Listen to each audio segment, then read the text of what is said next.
UFO encounter.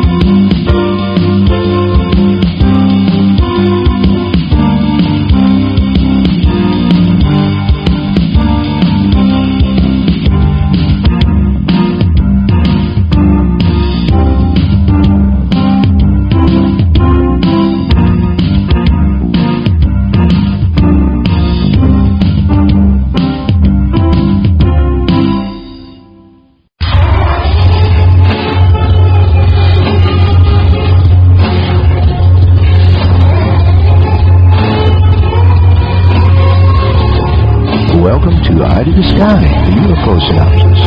Here's your host, Andrew. And welcome to Eye to the Sky, the UFO Synopsis, here on UFO Paranormal Radio Network, also broadcast live on UPRN 105.5 New Orleans. I'm your host, Andrew, and tonight my guest is my husband, David Andrew. But before we get any further, I'd like to give everybody a little bit of an update on what's going on in the world of these medical conditions. I got good news here this week that no more chemotherapy, so that's always a good thing. No more being worn out and tired and feeling like you can't get up and go do anything for a week. So I'm feeling better on that course. Next stage is getting some new imaging so that we know what all the surgery is going to entail. And once we get all that done, and, get all the imaging done and everything, and get the surgery scheduled and get it done and over with, there's about a month of recuperation from that. And so that's where we stand. So, like I said, just want to keep everybody informed on what's going on so that there are no rumors that aren't true going out. And also, David and I would like to thank Alejandro Rojas and Antonio Jimenez and help me, David. I can never remember Michael Schratt and anybody else connected with Open Minds that handle it. The lady. Oh, Maureen. I Thank don't you. know Maureen's name. I'm sorry, though. I don't remember. For, such a wonderful program here this last weekend at the International UFO Congress. It was just absolutely wonderful. The whole staff was very well informed and eager to help with anything that we needed or any questions that we had. It was just absolutely wonderful. The facilities at the Fort McDowell Casino and Resort were just the best. Unlike most combination conference centers and casinos, you have to go through the casino area to get to the conference rooms. Not so here. It was very, very good. There was the hotel. Right across from the hotel was the conference center, and then right across from the conference center was the casinos and the restaurant. Well, it's cool, Dee. Where we parked every day, you park your car and you walk right up, and you got a choice left or right once you get to the main entrance. And right is like you said, is the motel part, and left is the conference center right there. There's no wandering through the casino. Well, where's this place at? Where? Well, you don't know going upstairs or downstairs or whatever. It just is right there. That was pretty cool. Very convenient. And it was a very large room. Alejandro told us they had seating for 1,000. And during the weekend part, they came very close to filling all of the seats, which I was very impressed over that. Well, if you don't mind, I want to give a holler out to Alejandro and everybody from Open Minds, because everybody we met there was, as you said, was helpful, the professional. For being their first shot at doing this conference on its 20th anniversary, they did an awesome job. They did. I'm really looking forward to next year's conference. And Alejandro was like, well, I'm glad there weren't more people because we had a hard time. You would have never known. You would have never known. They did a great job. And also want to send a thank you to Maureen and to Alejandro because we wanted to get a few more of the DVD presentations, but we didn't go back the last day and they weren't there. So Open Minds is local. They have an office here locally, but they don't usually tell people where their address is.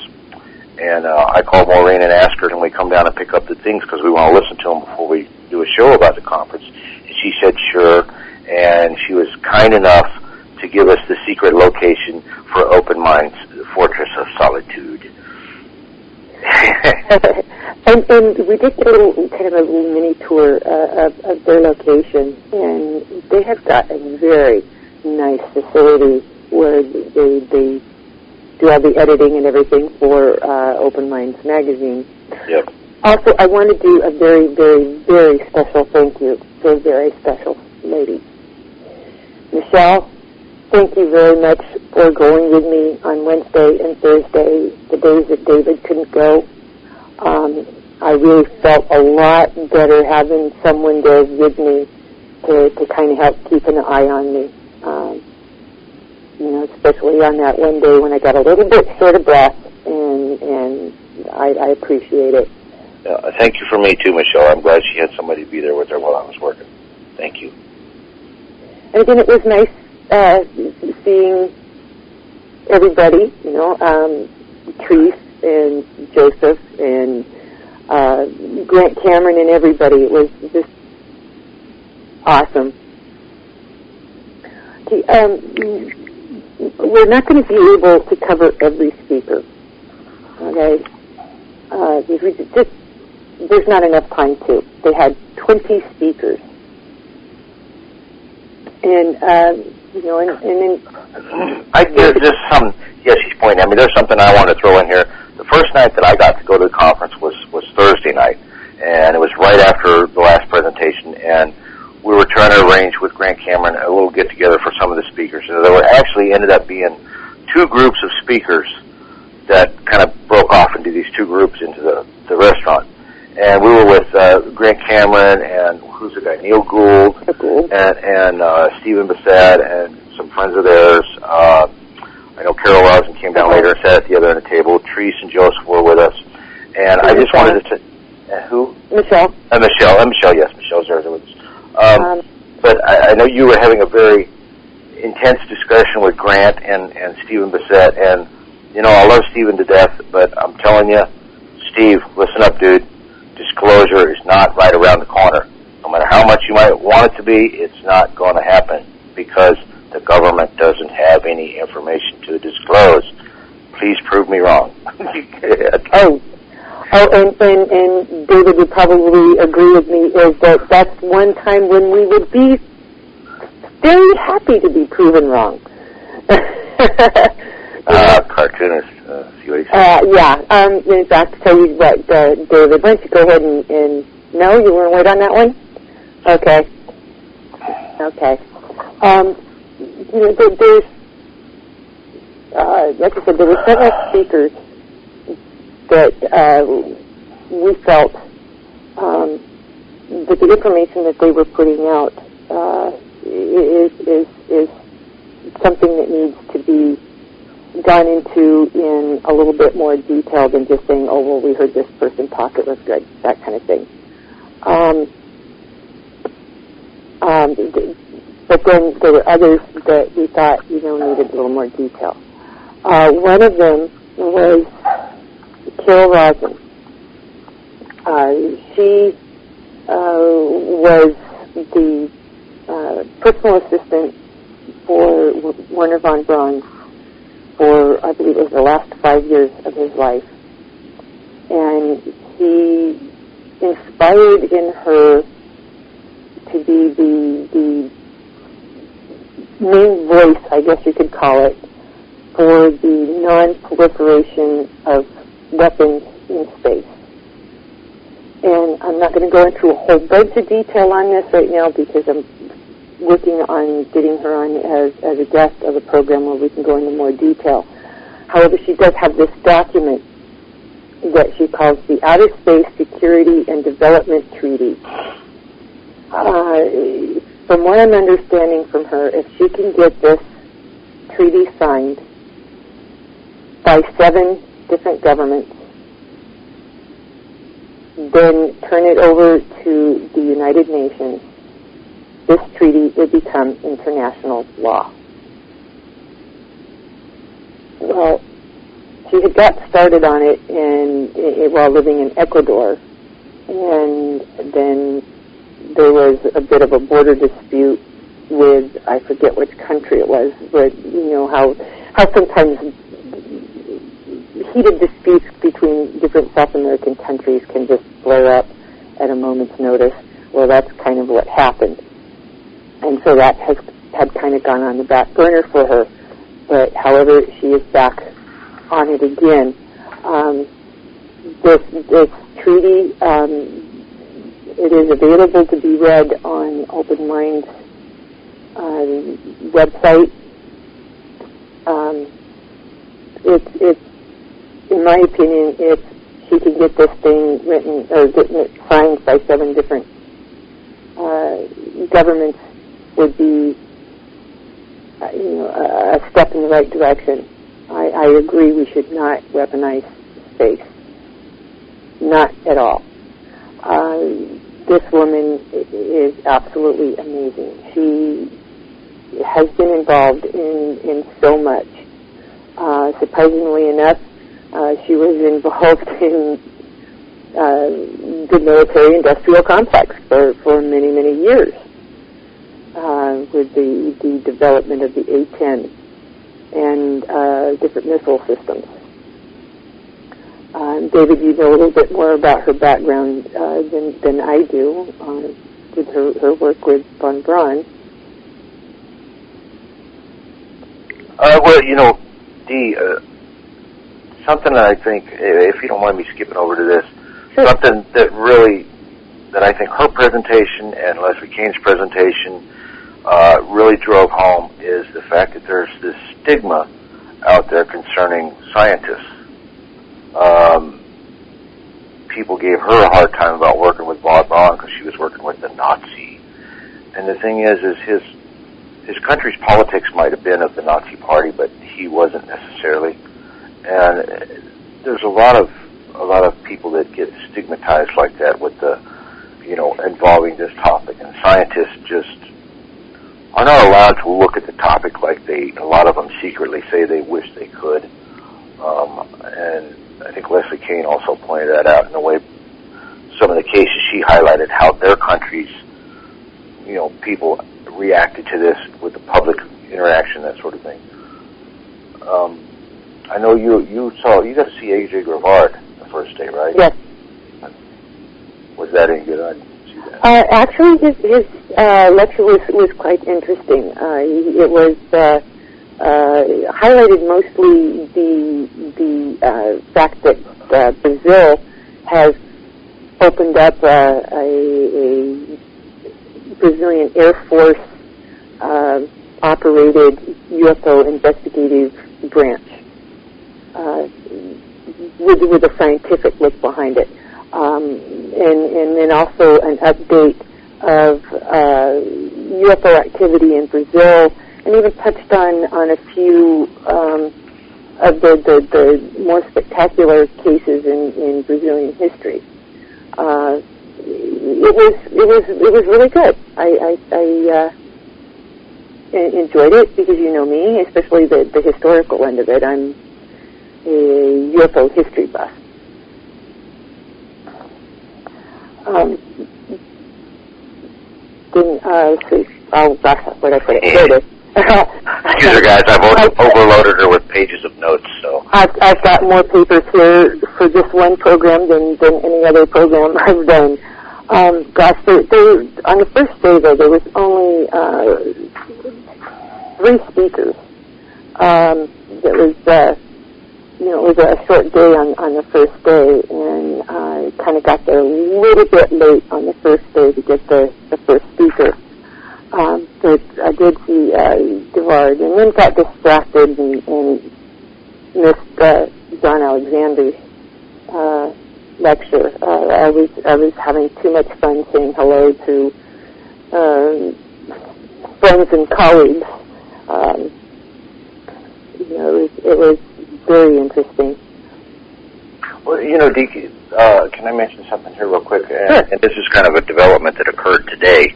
I know Michael Schratt spoke on Thursday morning, which I really wanted to see his presentation, but we ended up buying the DVD of that presentation. Now, I respect Michael and his work as an aviation historian and that sort of thing. He's done an amazing job with some of the stuff he's done in the past. He did a good job on this presentation as well.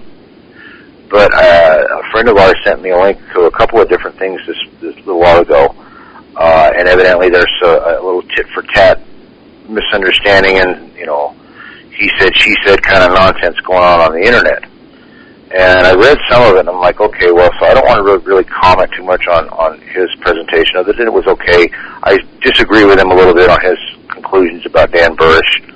I need more evidence than Burrish corroborating some of his stuff with what Lazar said, because there's issues with Bob Lazar's story.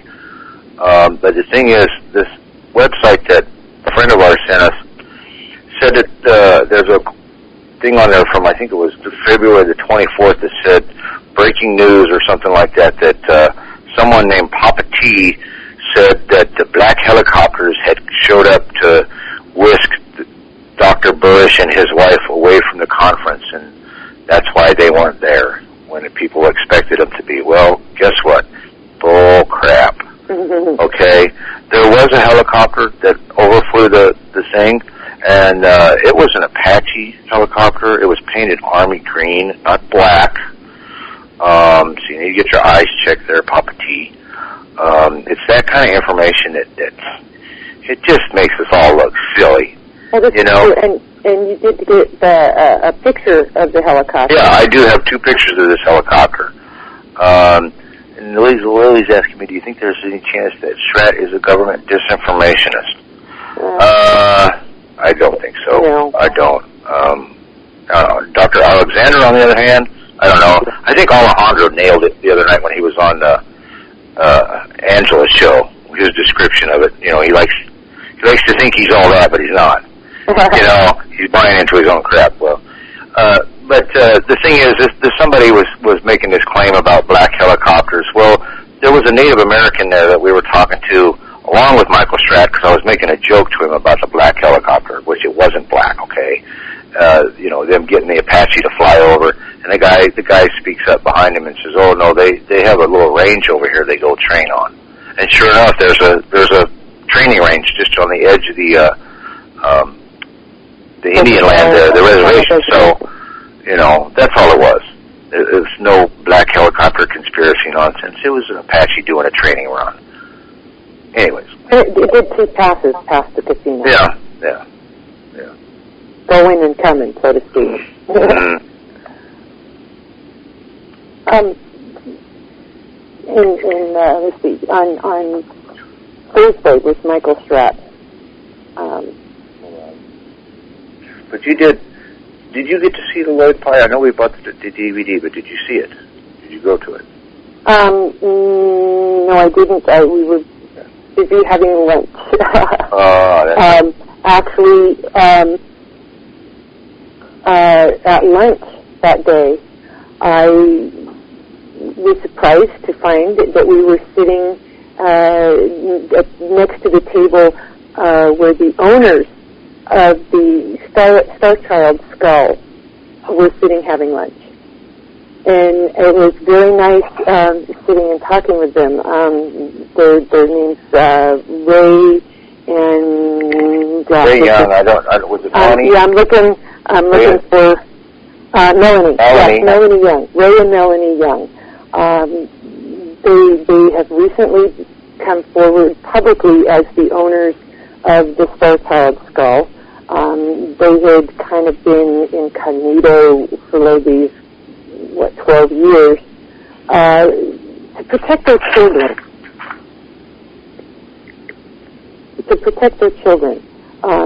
From kids are cruel. You could find out, oh, your mom and dad owns an alien skull. right, that kind of thing. Well, I am glad that you got the DVD of that presentation. I'm sorry I missed it that day. That was one of the days I had to work. But some of the stuff that he was saying on this DVD, because we watched it. Well, Thursday night is when we got it. We watched it Thursday night after we got home, and then we got to talk to him Friday. And I was glad that we picked that up early and got to watch it, because some of the information in there, and like you, as far as the Star Child skull goes, I'm like, yeah, right, whatever. I thought it was just a deformed baby, like a lot of people do, whose head had been boarded, and that sort of nonsense. And then he starts throwing out these tests, the names of the tests, the results they were getting, and it was one after another, after another, after another. And by the time you're done with it, you're like, holy crap. And you've got some of the tests over there, some of the types of tests they did. And you might want to share that, because, like I said, I was on the fence, but, Oh, so was I. Lloyd Pye was saying that just since he started working with the Star Child skull, that there had been so many advancements in ancient DNA work, and that, for example... May I stop you just for a minute before we get into that? Lloyd Pye did start off his presentation, and this is on the DVD too, talking about a couple little side notes. Yes, and I want to. Oh, okay. I'm sorry. Share that with those people, because that first one he was talking about is really interesting. Yes. Well, I was going to. Sorry. The DNA one first, since Lloyd Pye was dealing with the DNA stuff. That's not what I'm talking about. But go ahead. Oh well, I know which one you were talking about. I'm getting there. Getting ancient DNA is a bit difficult, and they had found the bones, I guess, remains of an ancient Sumerian queen by the name of Shubad, and according to Sumerian records, her mother was a goddess, or one of the Anunnaki. So what they are in negotiations to do is DNA testing on Queen Shubad to see if her DNA is fully human or not. So, from what I understand, Dee, on that, and Lloyd Pye said he agrees that the chance is good, that the researcher that was trying to get that somebody do a DNA analysis on this, thinks that there's a good chance that if there were Anunnaki here, that this mummy is actually part Anunnaki, that it's an offspring of a human and an alien, which, that's... Human male and an alien. If that can be proved somehow, that it's not quite human, that's like, whoa. And then the other little side note that Lloyd Pye was talking about, which I thought was quite fascinating. He mentioned the work of John Jensen that deals with evidence that indicates that along much of North America's eastern and southern coastline, an extremely numerous and highly advanced civilization existed around 7,000 years ago, or 5,000 BC. Part of this evidence includes the remains of giant canals that are now submerged in shallow water. And there is a website for this at www.ancientcanalbuilders, all one word, ancientcanalbuilders.com. And I just kind of skimmed around the website there for a little bit, and it just looks like it could be quite interesting, so get a chance to check that out. Did you want to cover some of the facts of the Star Child? Yeah, I would, because, there was a lot of things I didn't know right either, so just, for those of you who are not real familiar with it, the Star Child skull, as they call it, was found in the 1930s in Mexico by a young girl. I believe she found it in a cave. A female skull. Yeah, along with a female skeleton, actually, a full skeleton. Also, the Star Child was supposedly, according to the young girl, part of another skeleton that was buried next to the exposed skeleton. And evidently there was a flood or something that washed the rest of the bones away. She wasn't able to recover those, but she did grab both skulls, and they brought those back. Now, original DNA testing, which turned out to be flawed later on, indicated that the skull was from a human male.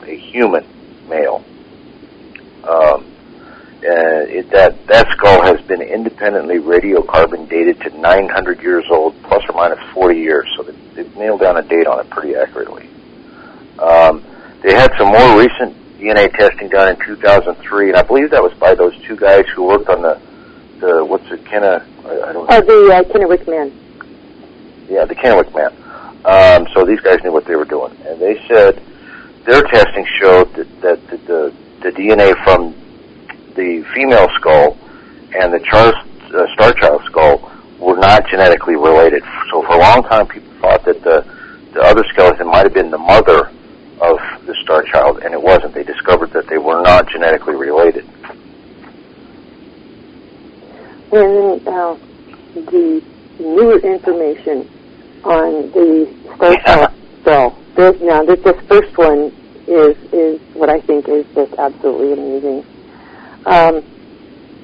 The skull is not the skull of a child. For all these years, I had thought that none of the mandibles of this Star Child, or this skull, were found with the skull. However, I have since found out I was wrong. They do have a partial upper mandible with teeth. And now somebody's decided to finally look at the teeth of the skull, and they have determined, now wait a minute, this wasn't a child. This was an adult male. Well, they did that deal. When they looked at the teeth, they found out that they were chipped and crazed, as they call it, and they had very heavy roots. All of these things indicated long use, and that the teeth were actually that of an adult. So I'm not sure what they considered the full size of the Star Child to be if they worked it out in the model. But so you're talking about a very small adult. True. Which is interesting.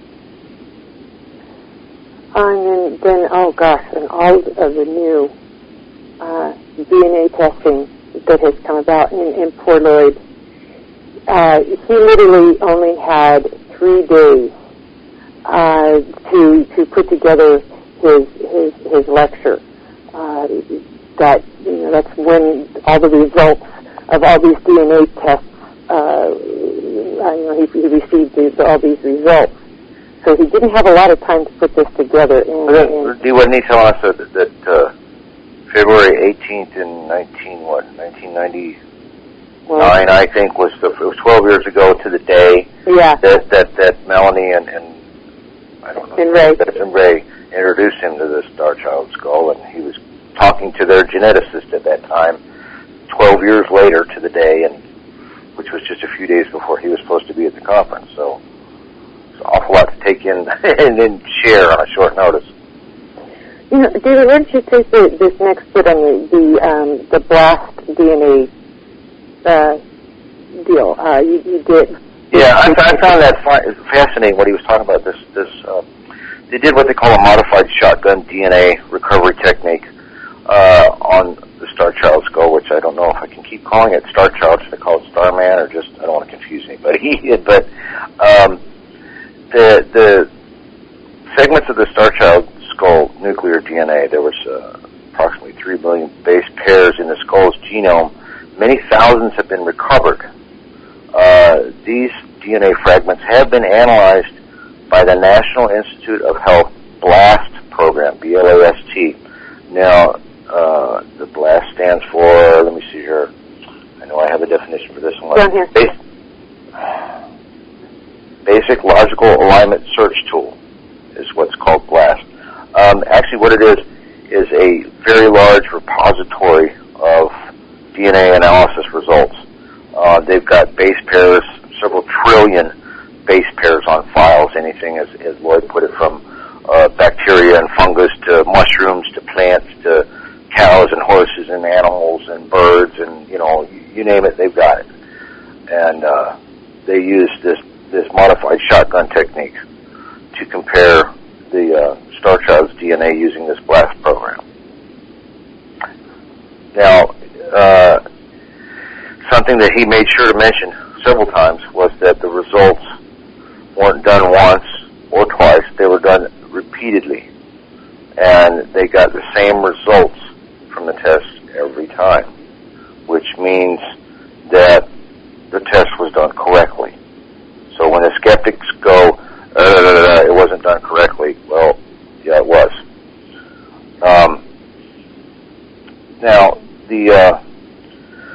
I see the skeptic in the room, an indicator, but did it prove it wasn't human? Well, he has all the information over there on pages that look like this, Dee. You've got to read that stuff. Go for it. Yes. There was a test called a spectrophotometer readings for human DNA, and the Star Child DNA test with a fairly loose parameters.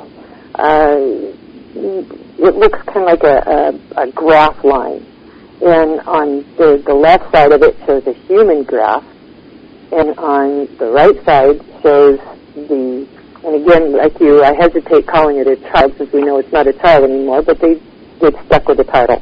The Star Child,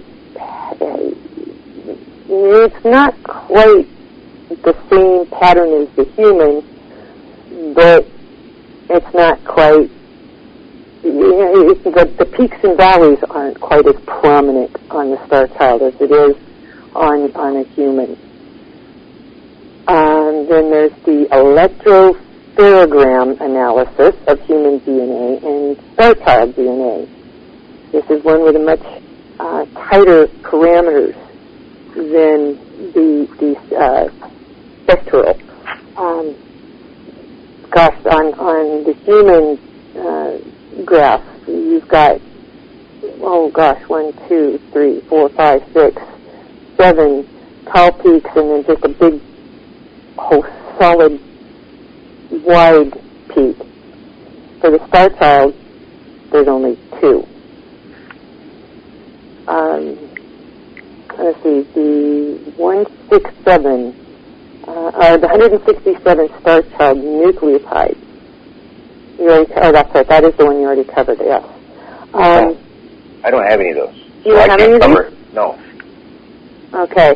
They were able to get mitochondrial DNA from the Star Child. They weren't able to get the full chain, so to speak, just some segments. On one segment of 167 nucleotides, there were 17 non-human variations in that 167 nucleotides. Now, listen to what she's saying, everybody, okay? They're not this massive, long thing that they were hoping for, but they did get long enough chains, even though they were smaller, to show differences. In their own analysis, but also using this BLAST program, which has all of this. Right now, this is me, Gossamer, David. Anyways, someone in the room was asking who I am. They've compared this now repeatedly to this BLAST program, which has numerous things from this planet to compare it against. Okay? Please go on, Dee. Okay,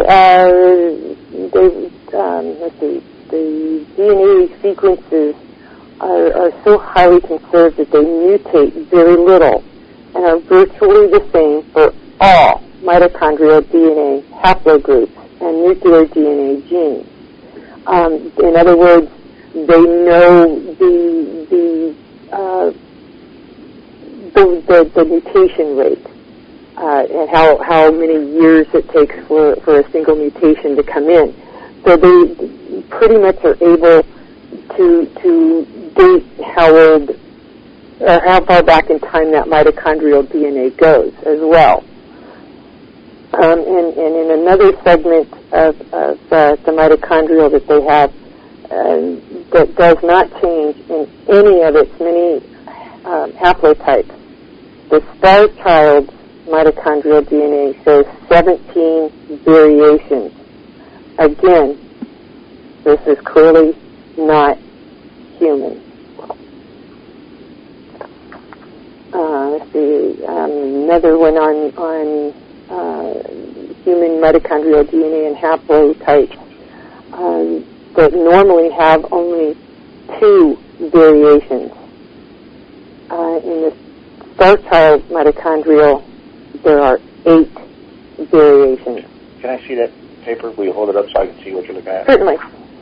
Okay. Is that the last one I gave you? Yep. Okay. This last one that Dee just read, it says in this section of the mitochondrial DNA, haplotypes only have 2 variations. That's the human one. In the star child mitochondrial DNA thing, they showed 8, and they repeated this experiment several times. Okay, and as Lloyd Pye put it during his presentation, this is the touchdown moment, the one where you go, aha. Okay, this is clearly showing if this test can be peer-reviewed and repeated by someone else and verified, it will, beyond a shadow of a doubt, indicate that this child is not human. Okay? That's how close they are. Okay, also, he was saying, too, excuse me, that's got me all tangled from here. Well, why don't you let me read this thing. This is a statement he read, and this kind of sums it up, all right? And so you guys bear with me here. This is a statement that he read during his presentation, Lloyd Pye did. It says, human mitochondrial DNA has 16,569 nucleotides. Humans have dozens of haplotype variations in their mitochondrial DNA. All humans share between 10 and 66 variations. It is very powerfully conserved, changing very little over tens of thousands of years. The star child mitochondrial DNA has at least 40 variations within only 5% of its 16,000 nucleotides. This means its overall total will be a staggering number. This tells us 2 things. First, the star child is distinctly human-like, which means is a great deal of its genome will bear a significant resemblance to the human genome. But be aware that many other creatures also share this significant percentages of the human genome. For instance, chimps have 97% to 98%. Gorillas have 95%, and the mouse has 70%. Second, because the star child's mitochondrial DNA varies so wildly from normal human mitochondrial DNA, we have to conclude that its mother was not a human female. They thought initially that this might have been a hybrid. Now, and his geneticist has warned him against using the alien word, but now they are thinking that this is a total alien creature that is human-like. It is not a hybrid. He goes on to say, while there is enough human-like DNA, mitochondrial DNA in the star child to respond to the primers that were available in genetics in 2003, those primers could not and did not tell the whole story. He says, therefore, we can now assert with absolute confidence that the star child's mitochondrial DNA is not from a human mother. Furthermore, when our geneticist is able to recover the star child's entire genome, he can prove beyond a doubt that this is not entirely human. Okay, they're really close. Okay, the tests they got to do. Yes, they cost a lot of money and that sort of stuff, but they're close enough that it makes you stop and go, "Damn!" It really does. I wanted to point out as well that they are not saying who the geneticist is. Oh, yes. Or his company. Because, again, the skeptical scientists, nobody in science likes change. They want everything to stay as it is, and it is very difficult to get any kind of change introduced into the textbooks, so to speak. When they told some scientists about these test results, they said, well, who's the one doing the work? We want to talk to him. Well, you know what they'd want to do to the guy. It's like Stanton's always saying, Stan Friedman, if you can't attack the data, then attack the people. And I really think this is what they're going for now. They've had too many repeated tests that indicate there's something very odd here. There's something that's human-like but not quite human. They've done so many different tests so many repeated times that it's clear that they're not making a mistake. They're getting the same results every time from several different tests. So, it's not like whoever's conducting these tests is repeatedly screwing up. Just the odds of that are astronomical. So it's not happening. Well, that and they're actually protecting this guy by not, releasing his name or the company. They come in, they say, oh, well, you're doing crazy stuff, you don't deserve to work in this field, and the guy would have no job, no company, and so they're gone as far as they can because this guy was doing a lot of this work pro bono. Now, there's been a couple questions in the chat room here, and I'd like to address some of them by saying this. Somebody asked about what the hair color, and Lily asked if they can tell if the mother is the same species as the father. Those are questions you'd have to ask Lloyd Pye or the geneticist. He didn't address those. His whole point for doing this presentation and sharing this information was to let people know that they can do this in little tiny steps and it'll never get done. Okay? There'll always be somebody that'll shoot down each step as they go along. What they're trying to do is get a large chunk of money together so they can test and gain the entire genome, so that when they've done and they're ready, they can throw the whole thing out there and just overwhelm the skeptics with, here, we've got the Star Child's entire genome. Not a bit of it, not a piece of it, but the entire thing. Chew on that. Okay. Well, I'm glad you brought up father, because both you and I had forgot. They cannot find any father's material. Okay, you've got the mitochondrial DNA, which comes from just the mother. Then you have the X and Y chromosomes, or the nuclear DNA. Okay, unfortunately, they can't find any nuclear DNA. Now see, that's where this BLAST program comes in. That has got this catalog of everything here on Earth, and as Lloyd Pye put it, they have found no match. Okay, and the nuclear DNA is a combination of the mother and the father. Mitochondrial DNA is just the mother. All right. So, in other words, with this BLAST program not being able to find any matches, that means we don't have any way of making the primers to find this nuclear DNA because we don't know what it is. Without knowing what it is, we don't know what primers to put in there. So can I tell everybody what Lloyd says this indicates? This indicates, in his opinion and the geneticist's opinion, that if all of this can be peer-reviewed and verified, that this shows clearly genetic engineering. 900 years ago, genetic engineering. 900 years ago in Mexico. Which in Mexico 900 years ago was in the Stone Age. We had stone tools. They didn't. The only metallurgy they really had was in gold and silver, and maybe a little copper. And Lily brought up a good point. It can't be a clone of the mother because it's male. Valid point. So remember now that the things they've learned now, it's male, it's an adult, it's not a child, even though we keep calling it Star Child Skull. They can't match the father's DNA with anything that they have in their catalog database of base pairs. So it's just getting better and better and better. And I really wish him well on this. I hope they can find the funding to finish this and do it like he wants, all in one shot, because this will be a big wow. But as Radell pointed out in a room, if this was verified, would they let that information come out? I don't know. Rich Dolan addressed something similar in his new book, AD After Disclosure. And it's, I was talking with Peter Robbins about this point. I'm wondering if, what is the secret that's so bad that they have to hide it still? The majority of people think that ET's real. They think that ET's probably come here. But what would be so earth-shattering?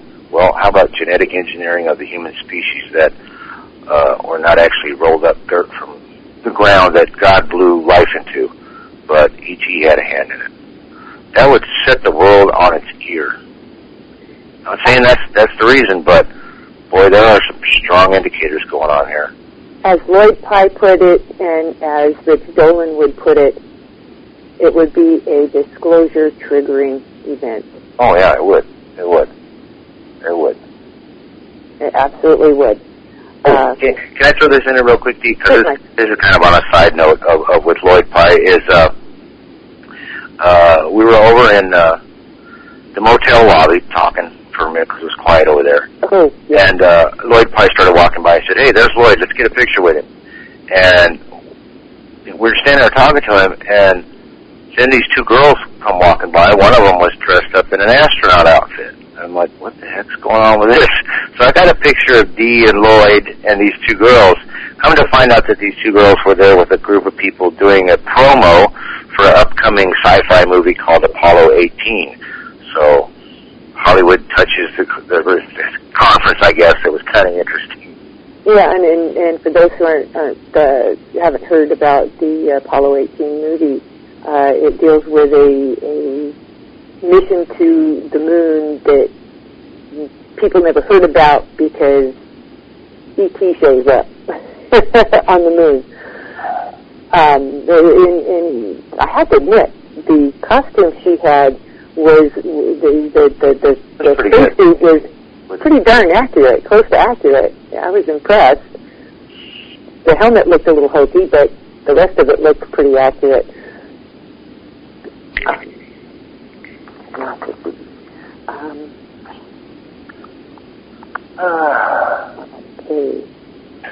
Anyway, guys, the Lloyd Pye stuff, he explains it much better than we did. I hope we did him justice of sharing this information. We are trying to get Lloyd signed up to come on Dee's show. Most likely it'll be his assistant, I think she was talking about. She was just on another show that was on the network a while back, a couple of days ago. So we're hoping to get her on or him on. But go to his website, though. What is it? I've got it right here. All right, well, lay it on him. It's www.starchildproject.com. That's starchildproject, all one word, .com. And there are new, if you want to read more on the DNA. Yeah, I was just going to say there's a link on the left that says 2010 DNA testing. Okay, let's see. We've got about 6 or 7 minutes, David. If you want to go ahead and tell your Magaha story. Oh, the Magaha story. Okay, guys. This is just too funny. My brush with greatness, or great pain in the butt, whatever you want to call it. Or his ego-ness. Okay, and Mike Fortson, if you hear about this, bud, please don't be offended. It's not a personal thing. It's just the way it worked out. Okay, we were expecting to see Mike Fortson, who's a eyewitness to the Phoenix Lights event of 1997, at the conference on Saturday.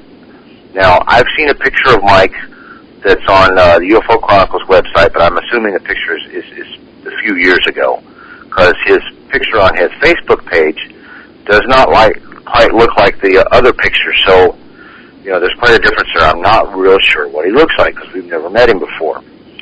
So I'm kind of looking around and wondering, well, is that him? Is that Mike? Could that be him? And I was talking to a fellow we met from Pennsylvania, MUFON, which real nice fellow there. Hello, Jeff. And this fellow starts walking by us, and I've seen him there before, and he just looked familiar. And I'm thinking to myself, well, maybe the reason he looks familiar is because that might be Mike. I'm kind of recognizing him, but I'm not sure. So I stopped the fella as he was walking by. I said, "Excuse me, sir, do you mind if I ask you your name?" And he goes, "James McGaha." And I was into another conversation, so dense me, it just went right over my head. And I didn't realize who he was at that particular moment. I'm like, "Oh, I apologize, sir." I said, "The reason I asked is because I'm looking for a friend of ours. His name's Mike Fortson. He's an eyewitness to the Phoenix Lights event, and you kind of look a little like him." And I'm not sure, where he's at, or if you were him or not. And that kind of ticked him off. And he looked at me, Enrique's attitude changed immediately, and he goes, "So you don't have a question for me?" And I said, "Well, no, sir." And he goes, "Huh," and stomps off. And after he started walking away, I went back to talking to this fellow. I had met Jeff, and it just suddenly, it hit me like somebody smacked me upside the head. James McGaha. I'm like, what the heck is that guy doing here? And, then it hit me who it was I had just talked to, one of the biggest debunkers out there, and I pissed him off, and I didn't even try. Oh, man, that's a feather in my cap, ain't it? Big one. Big pat on the back, too. Raise right arm, then elbow, pat yourself on the back. Geez, that guy, he and Bill Nye are just... Yeah, we got like 60 seconds left, and I'd like to share this with everybody.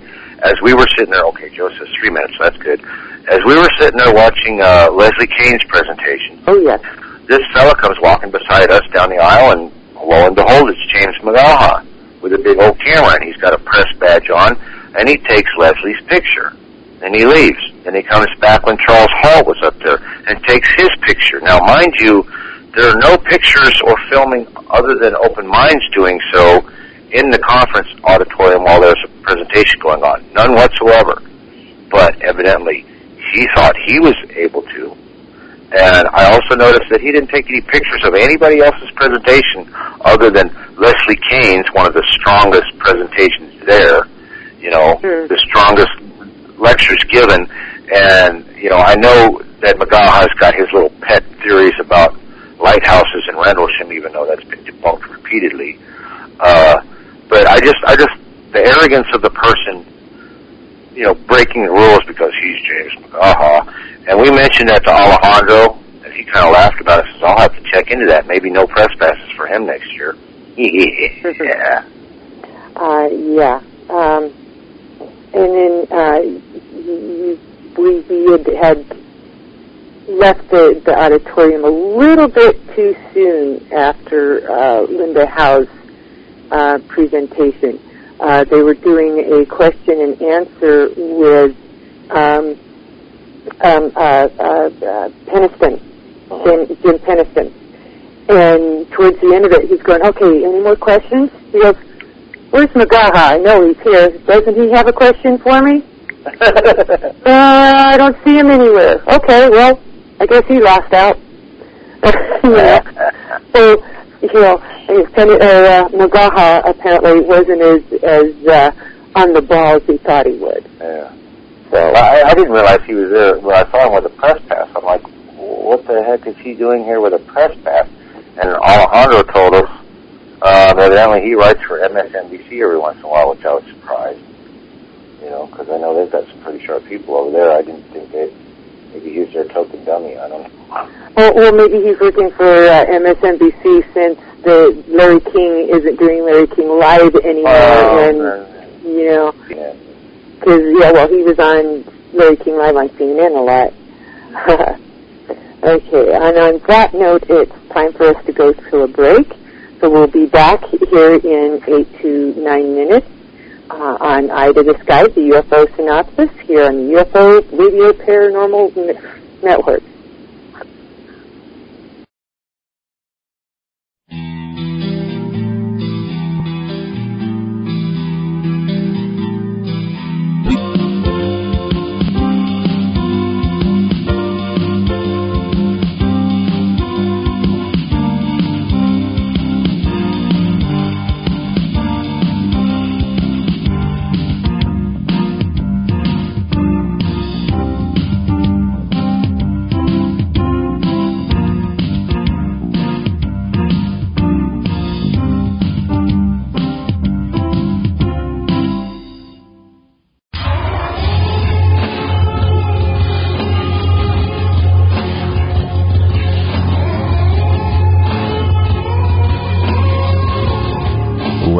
Eye to the Sky, the UFO Synopsis. Now here's your host, Andrew. And welcome back to Eye to the Sky, the UFO Synopsis, here in the UFO Paranormal Radio Network, also broadcast live on UPRN 105.5 New Orleans. I'm your host, Andrew, and tonight my guest is my husband, David Andrew. David, there was something that happened on Friday that had everybody just so surprised. Nick. I think I actually saw him sneak away, too, because we heard that Nick Pope had a fiancée and she was going to be there. And she was there. I saw them together, and they actually make a very nice couple. They look like they fit together. And I saw him talking to somebody. I told Dee, I said, here, let's go get a picture with Nick real quick. And they were just gone, like the wind. They just left. And I didn't see him again the rest of the day. I'm like, well, okay.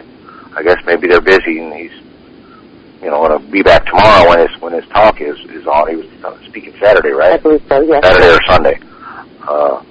Then we found out Friday night that they skipped off and got married. Yes, he did. Surprised quite a few people. Oh, yes. And it was all over Facebook that evening. I mean, just all over. So I had to put in a little tidbit that I had seen him on Thursday afternoon. And, was saying, I'd like to catch up with you later so you could sign my copy of one of your books. And he says, well, I'll see what we can do about getting together, but there's, my girlfriend's plane's coming in, and I have to go pick her up. He didn't say his fiancée, he said his girlfriend. And when I found out that they had gotten married, I was just literally blown away. I say congratulations to both Nick and Elizabeth. And she's what, an anthropologist? Like, holy crap, man. That's pretty cool. So, and I've got to tease him. I've got to tease Nick because, we saw him Saturday morning after their wedding night, I guess you could say. And boy, that guy sure had a neat spring in his step that I haven't seen in him in quite a while. So, and a very happy look on his face. And a very happy look on his face. So, to be in love, yes. And I thought it was just absolutely just like the coolest thing. Congratulations, Nick and Elizabeth. I hope you guys stay together forever. You guys make a great couple. And what was this you were holding up? Did you want to talk on that one? Okay. Oh gosh, let's see. I have too many papers here. I'm trying to figure out where the other one was. Yeah, I know what you mean. It's like, okay, so now what? It was nice seeing Richard and Karen Dolan again. Karen was real busy most of the time. Gosh, let's see, who all else was there? Paula Harris was there. Actually, one person that was there in the vendor's room that I was really, really surprised to see. I don't know how many people are familiar with the program on Sci-Fi Channel called Dr. Fate, where they take videos out of like YouTube and whatnot, and they try to duplicate what's in these videos. And the guy that was the leader of the group, so to speak, Ben, oh gosh, now I can't think of his last name. He was there and had a little thing set up to kind of promote season 2 of their program as well. And I was surprised at all the books that were available in the vendor's room as well. Oh, speaking of books, I don't know if any of you are interested in this, but I want to pass along and share it with you. For a long time, I've been looking for a book, the one and only book that I know of, that Betty Hill wrote. which my wife has on the other end of the coffee table, and I can't see it, so I can't tell you the title. Okay, it is called A Common Sense Approach to UFOs by Betty Hill. And I thought this book was completely out of print, could never find another copy except for like a bunch of money on eBay or something. And evidently, Kathleen Martin, being given, stewardship over a lot of Betty's stuff, has found a couple of boxes of these books in Betty's basement. So I snagged a copy of this book because I've always wanted to read it for $15. So check Kathleen Martin's website if you're interested in picking up Betty Hill's book, because you'll have a few copies, I'm sure, for a little while, but they'll probably go fast once word gets out that she has some. But that was a personal treasure find for me.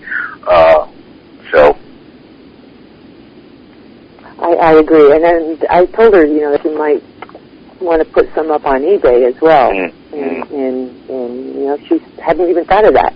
She seemed kind of stumped that we were like, these could be treasure items for some people, and she's like, really, well, it's just a book. I mean, not that bad, but my book actually has this strange little perma curve to it because they've actually been sitting in Betty Hill's actual basement for several years before she dug them out and brought them to the conference with her. I was like, wow, that's cool. She said she had several boxes. She didn't say exactly how many of them. So, get them while the getting's good. Another one of the presenters that we thought did a really good job was Leslie King with her book. With the book, UFOs, Generals, Pilots, and Government Officials Go on Record. She talked at great length on the Belgian case, which I thought was really interesting.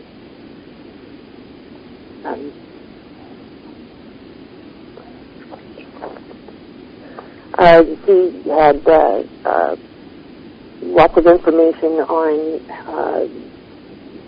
many of the different places that had the sightings of the what's been referred to as the Belgian Triangle.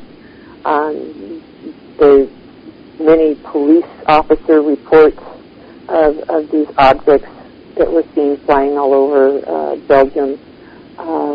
She had the radar tracings of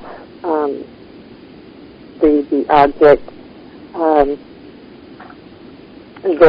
that was caught on radar on one of the fighter jets that was sent out to intercept these objects, and showing the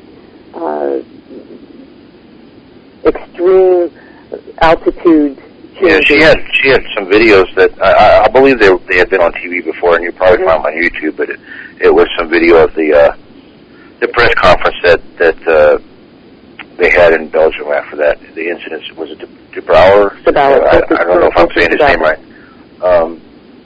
And she actually gave out some new details that I hadn't heard before about two policemen who were kind of from a higher vantage point looking down on a lake, and they saw this black triangle, and they said there was red, I don't know whether they were appendages or light that kept shooting out of each side of the triangle, and then they'd come back in, they'd go out and retract and go out and retract. They were red balls of light.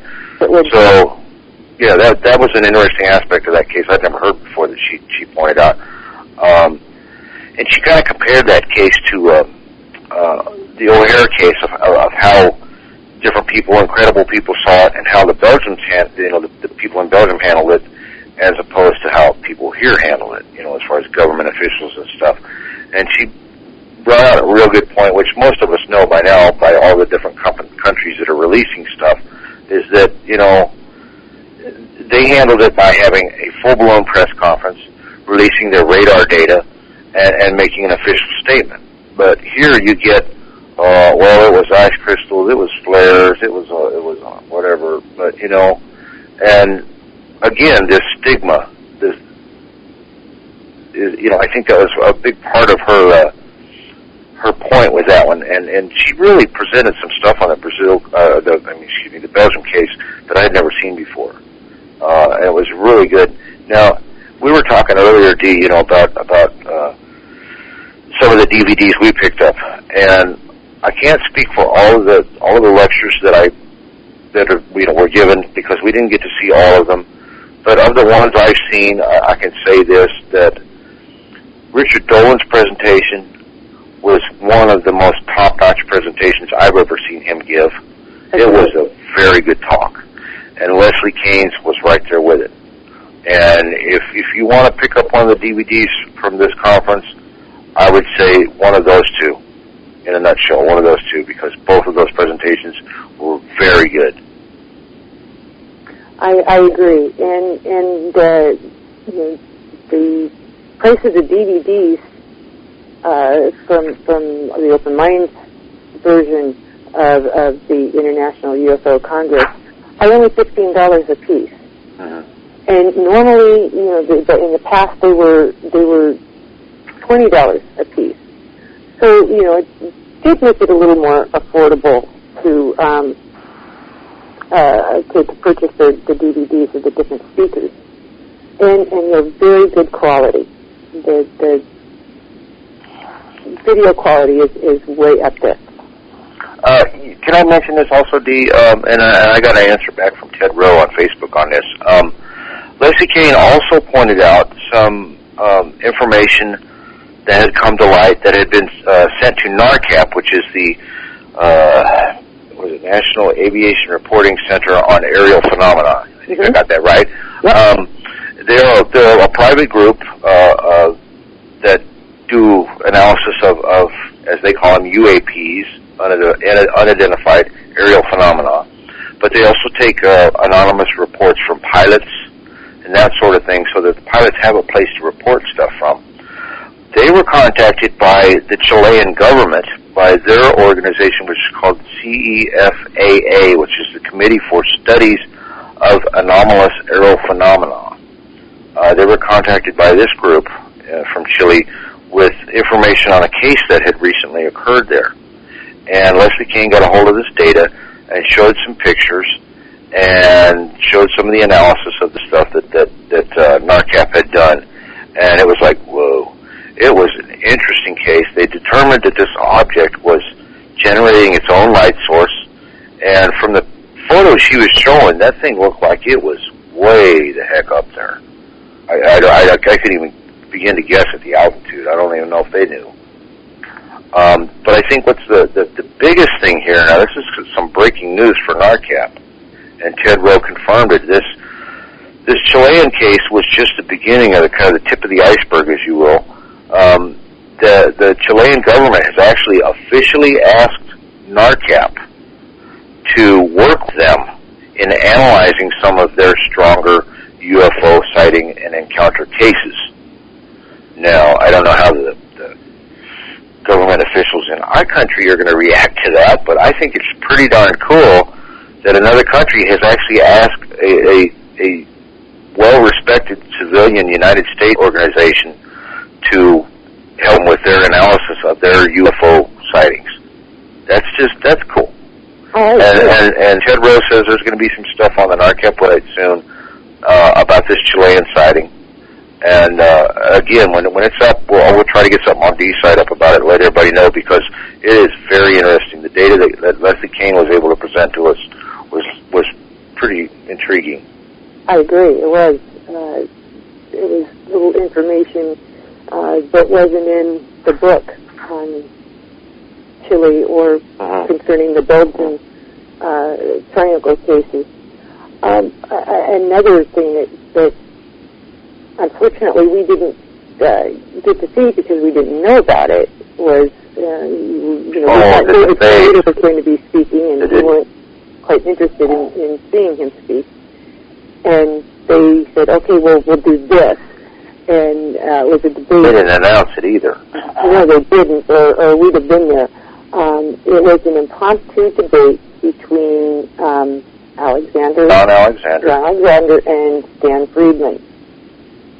Now, that I would have liked to have seen. Mm-hmm. Now, you guys have probably seen a similar debate between Dr. John Alexander and Stephen Bissett. It's been on YouTube and have been on a few other places. And like I said, we walked by the door and there's about 20 minutes of it left, I guess. And I'm like, holy crap, look, they're debating, and we didn't even know it. And from what I understand, what's the guy's name? Daniel Sheehan was moderating, and he's a very well-known lawyer. And I heard Grant Cameron talking about this on Angela's show the other night, and he said it was really good. I would love to have heard it, but from what I understand, it's like poor Stanton Friedman. Danny Sheehan was the one that actually pigeonholed John Alexander and kind of put him in his place a little bit and backed him into the corner, and I bet that was an awesome debate. I wish they had announced it, because I was bummed that we missed it. Me too. I'm wondering if they have recorded it and might have it on DVD. Yeah, Alejandro did say something about that. Now, keep in mind that the Open Minds organization has agreed to release some things for free on the Internet about the conference this year. He said there may be a possibility that they're going to release one whole presentation as a video for free that you can watch. But he didn't say which one it was. I know Angela asked him about or Grant asked him, Alejandro, about the debate. And he said they hadn't really discussed it yet, but I do think they filmed it. So that one could be available out there too, or at least the highlights of it, the high points. So I'm hoping that they let people hear that one. Oh, that would be awesome. I'd like to see that. I really would. Do you want to go into Linda House, or was there something else that you'd like to touch on before we go into her presentation? No, I just this one is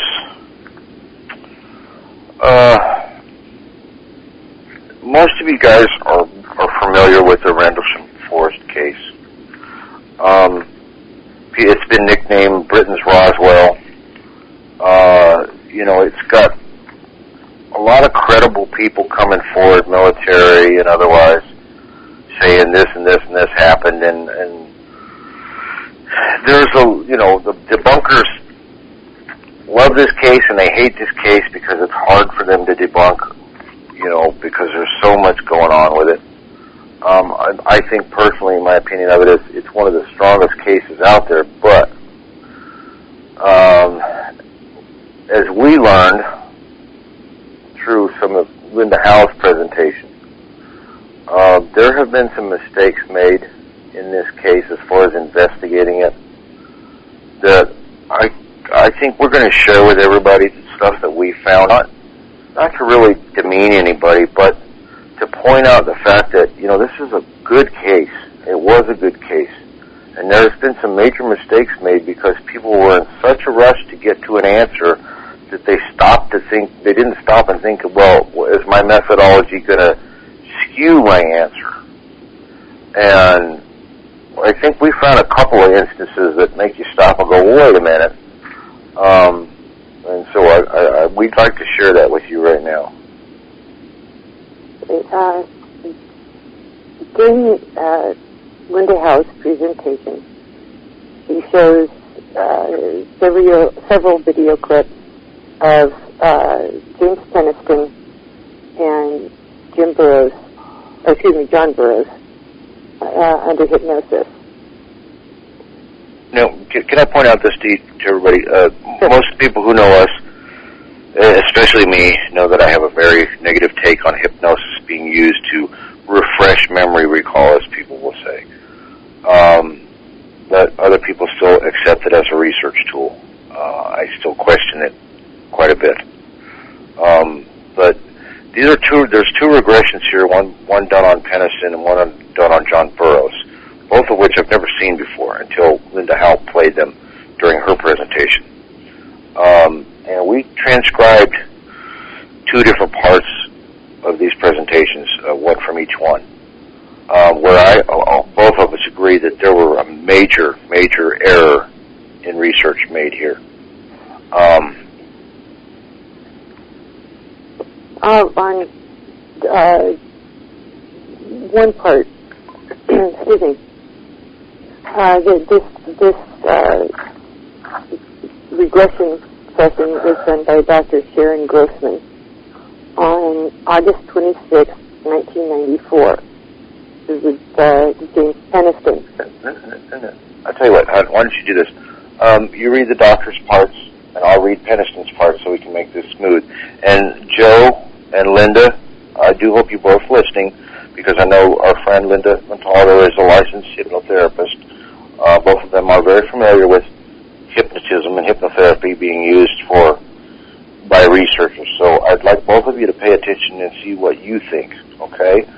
Go ahead, Linda. Dee, you read the doctor's parts, and I'm going to read Peniston's parts. This is... Okay. Let's go backwards a little bit. Let's go back to the craft, and you're feeling the symbols. Peniston, it's a bright light. Where's the bright light? Peniston, the ship. The black is white. It's bright. Glowing bright? Peniston, yeah. Got to squint. It's that light. Everywhere I look, that's all I see. Geez, how can it be that bright? The doctor, when the symbols were in your mind, did you get a sense that there was an entity attached to the symbols? Peniston, after a long pause, yeah, communication. Now, Dee, please read the last statement the doctor said again. Listen up. When the symbols were in your mind, did you get a sense that there was an entity attached to the symbols? Okay. Now, did you guys catch that? Their conversation just before that, and we'll read it again if you want. The doctor stopped him and said, let's go back a bit. Let's talk about the craft. And he says there's a light, and it's bright. And he commented on how bright it was bothering his eyes. He had to squint. And then the doctor immediately jumps to, read it again, Dee. When the symbols were in your mind, did you get a sense that there was an entity attached to the symbol? Okay. I see Joe's comment in the room. He caught it right away. Peniston didn't say a damn thing about entities. Not one word. The doctor said it first. And as anybody will know, that is a big no-no. I hate to say it. This doctor's PhD, obviously, but that is an amateur mistake. Big, big, big. You're right, Joe. Big, big, big, bad mistake. So, I think that Peniston and Burroughs' testimony in this case is very important. But when you see a mistake like that being made, this is in 1994. How much has come to light about this case from these two people? How much more, is it? Can we consider what they've said since then to be the truth, or is it, is it something influenced by this? The thing is I've said this before on Dee's show. There's something I call the double whammy, and I was explaining this to a friend of ours at the conference. Is that when you do something under hypnosis like that, whether it's the truth or not, if the person thinks this is the truth when they recount it, it's going to become their truth. And no matter what evidence you can produce that will refute it, they won't believe it. They're going to believe what they believed, what they heard under hypnosis now. So whether he really did have the sense that an entity was attached to these symbols somehow, now he's going to believe that it is, whether it was truth or not. Yeah, it just okay. I'm like David. I don't agree with using hypnosis to recover memory.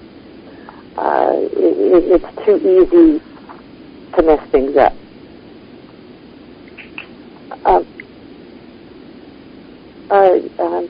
Did you want to go into the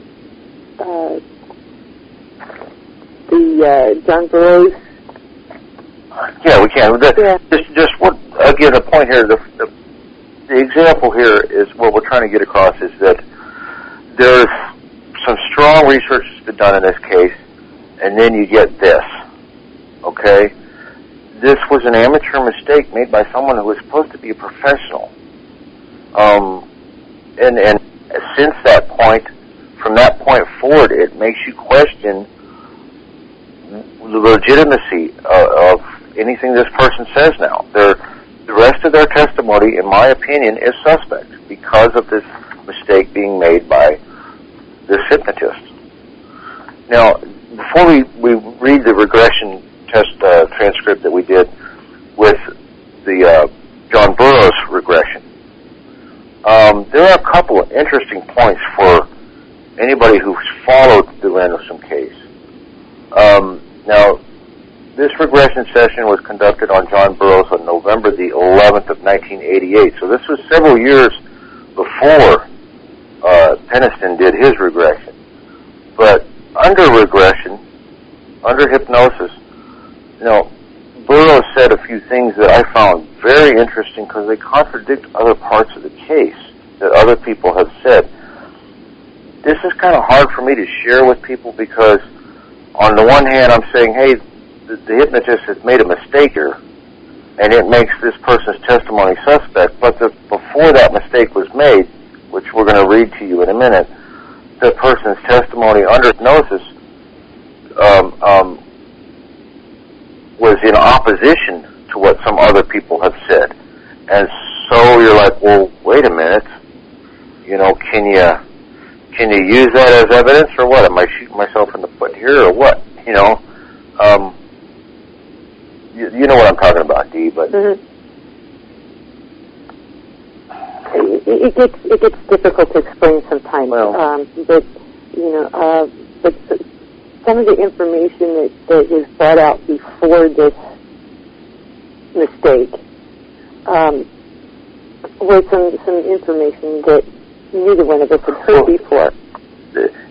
Exactly. The first point here, and you tell me what's Burroughs is saying under regression, John Burroughs.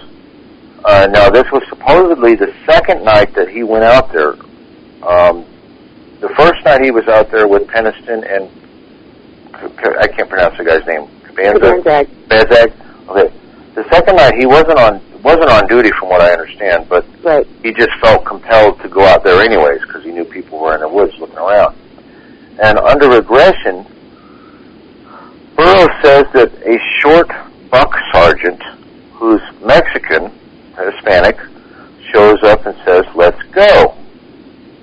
Well, that's the first time I've ever heard this.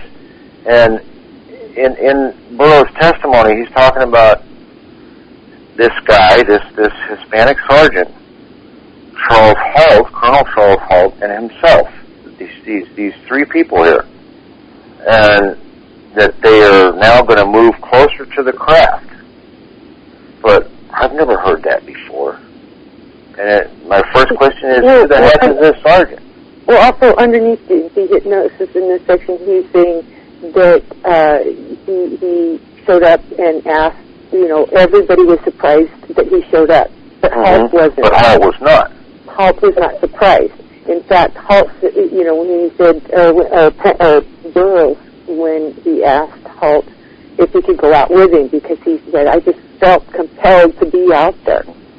And Halt said, yes, you can go. I was hoping you would come. In fact, you go out first because the ship will come to you. Well, see, that's the thing. There's also in Burroughs' testimony here under hypnosis, he really leads you to believe that this Hispanic sergeant and Charles Halt, Colonel Halt, purposely got together with Burroughs so that for the express purpose of getting closer to the light/craft, whatever this is. They did this on purpose. They picked him out, and as he said, Halt wasn't surprised to see him, which that's a little weird. Now, what gets me here is this thing where Halt says to him, this is Burroughs relating this under hypnosis, Halt says to him that, he says, look, I have the tape recorder here. I've recorded all this. And then Halt shows him his radio, his walkie-talkie, and says, and this is being recorded at the wing command post as well.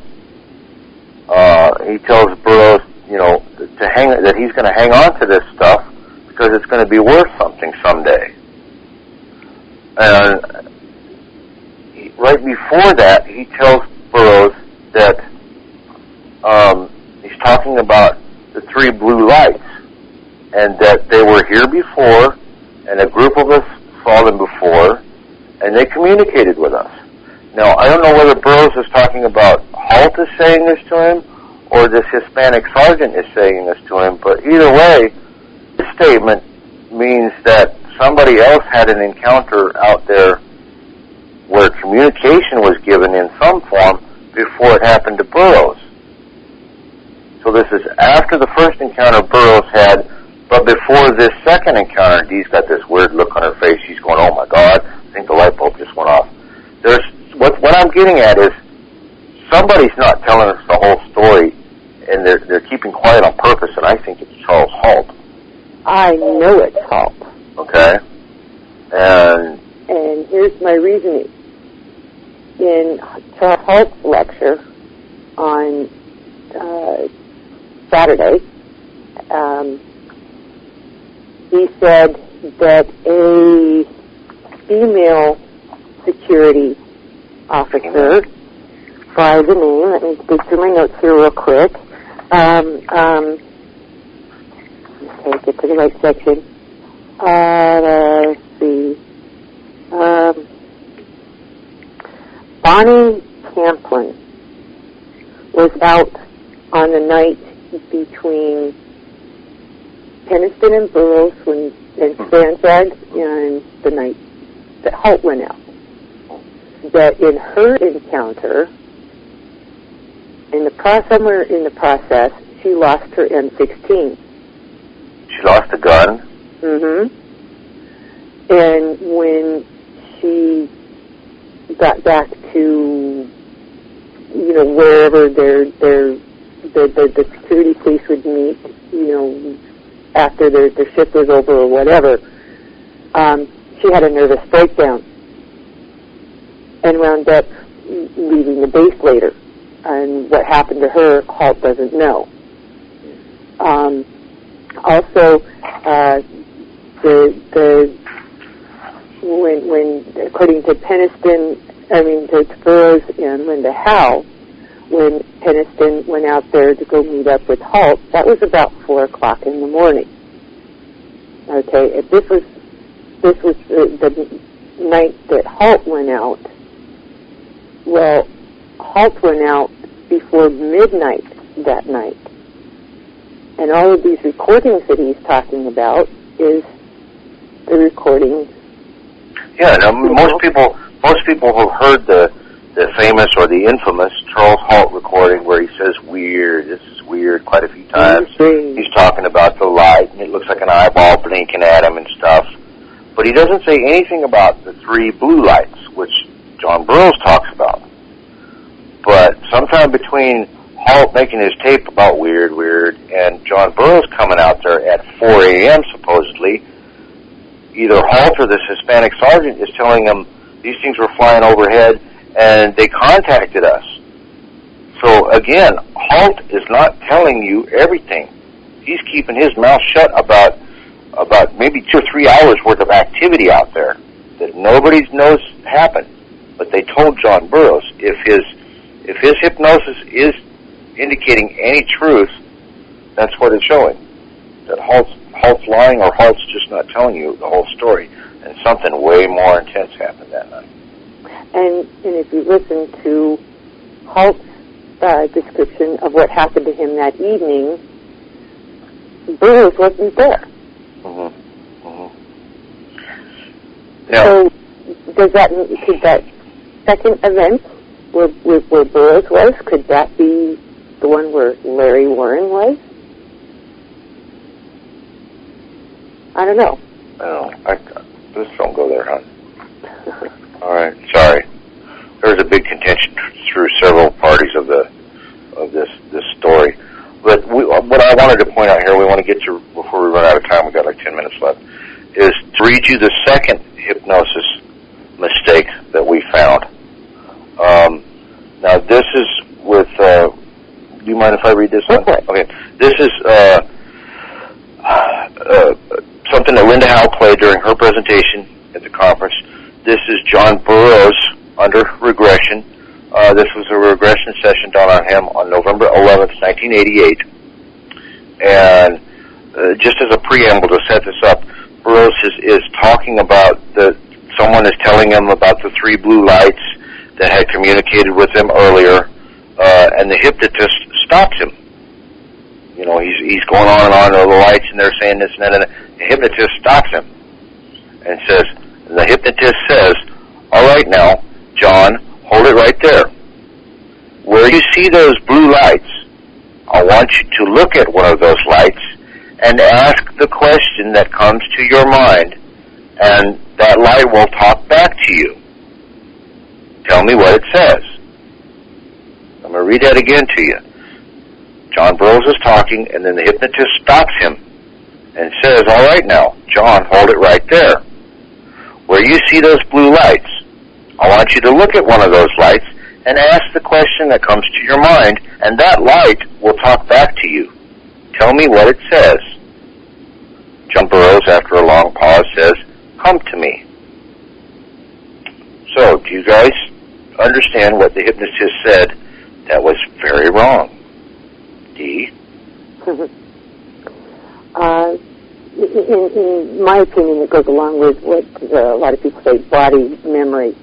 You know, it's just leading the person. It says, I want you to look at one of those lights and ask the light, or ask the question that comes to your mind, and that the light will talk back to you. It's like, you know... The hypnotist is telling John Burroughs, under hypnosis, to do something that most likely did not occur. He's telling him to speculate, most likely. I'm not even sure what word to use here. He's telling him to fantasize. You know, he says, stop, look at the blue lights, and I want you to imagine a question that comes to your mind, and the blue light will answer you. Well, we don't know that occurred. So right there, he's actually put something into John Burroughs' mind that may or may not have occurred. And I'm sorry, in my opinion, that makes everything after that John Burroughs says suspect, just like Peniston. Actually, Lily's saying, but gosh, we don't know what transpired in the session before that point. Actually, Dee and I do. I didn't transcribe all of that because it would have taken quite a long time, because right before that, John Burroughs is very animated in his speech. He's talking very fast. He's actually carrying on 2 conversations. He's giving what the person with him is saying and what he's saying, and he's going back and forth between these 2 sets of comments real fast.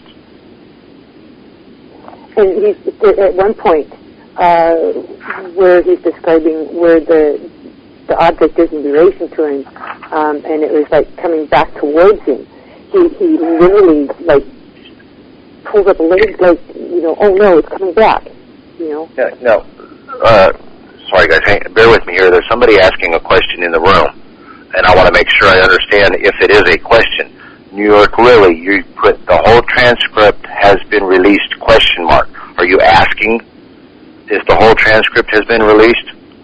Because as far as I know, I've never seen either of these regression sessions on tape before. And so as far as I know, this was the first time they've been released, and there are no transcripts of them except what Linda Howe and Burroughs and Peniston have transcribed. Now I know that Burroughs' regression session, this was like a continuation thing that he had been set to do a documentary. What was it called? Do you remember? I know. Answer, please. I was trying to. It wasn't for a documentary. It was done by a guy, or arranged by a guy who had done UFOs Undercover Live. Okay. These weren't ever recorded on video to be in a documentary. It wasn't. I wasn't saying they were. You misunderstood me. Okay. This thing that Burroughs did with this filmmaker, that was a documentary, this filmmaker arranged to have this regression session done after the fact, so that John Burroughs could find out further what had happened to him. That's what Linda Howe said. Well, okay, either way, maybe there's confusion between D and I here. Sorry about that, guys. But, Lily, to answer your question shortly here, in a short way, as far as I know, these have never been released to the public until this conference, and there's no transcript of them. All right. Anyway,